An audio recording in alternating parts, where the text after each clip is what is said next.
Hello, everyone. I want to address a question today that comes up a lot in a lot of my conversations and certifications. We get a lot of incoming questions about this, and that is, um, how does the LEA compare to other leadership assessments? And I'm not going to do a direct comparison of the LEA to any other specific instrument here today, but I did want to give you a quick overview of what I believe makes the LEA maybe not completely unique, but at least advantageous to use in a lot of different leadership situations. And there's three specific points I want to cover here.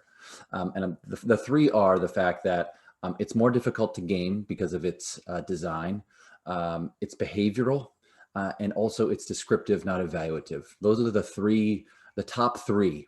And I just want to give a little bit more detail. So in terms of that first one, it's more difficult to game. This is a little technical, but it all comes down to the questionnaire design, right? The LEA, if you don't want to get really technical, is a semi-ipsative forced choice questionnaire design. And that design, while it might be a little bit more difficult to take, more laborious, it's more cognitively taxing in a way, and you might get pushback on that. It does allow for more accurate results. It does not allow for people, to the best of its ability, for people to fake it, right? Because it's not just a 5-point Likert scale, right? Strongly agree to strongly disagree, where people can just say 5, down the board. And so the questionnaire design itself makes the questionnaire taking process more difficult to game. And that leads to a more accurate representation of how the person feels like they are showing up as a leader, right? Which is just, I think, a really, really beneficial aspect of the assessment itself. And yes, you might get pushback that it takes more time, or it's more sort of cognitively demanding. But the thing that I always tell people is, well, just like anything in life, what you put in highly correlates to what you get out. And yeah, so it might take a little bit more time, but I really think that it's worth the effort, both on for the participant side and the observer side. Second thing, it's behavioral.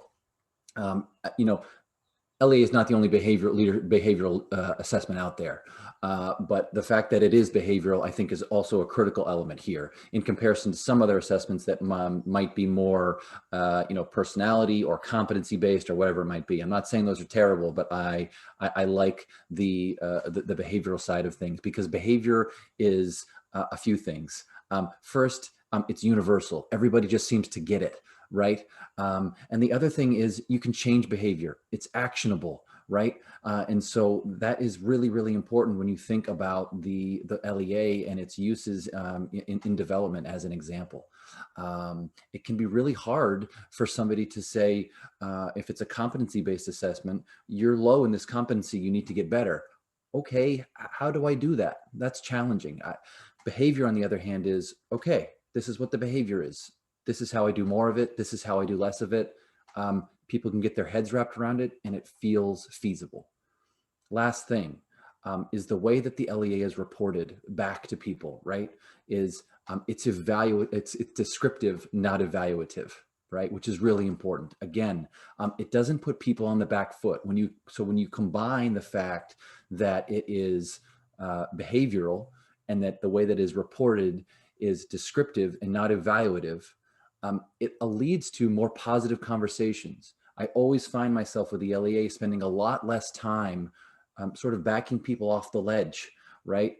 About what the results mean before we can get to that positive conversation. We get to that positive conversation a lot more quickly with the LEA because of the way that it is presented to people. It doesn't put people on the back foot like they need to defend themselves.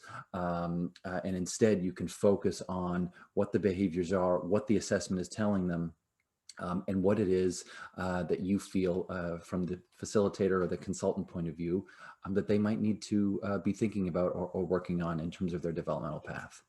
So I hope those 3 points are helpful. If you want any further detail or have any other questions, you know that we're here to support you. So, but that's a good start. Thanks very much.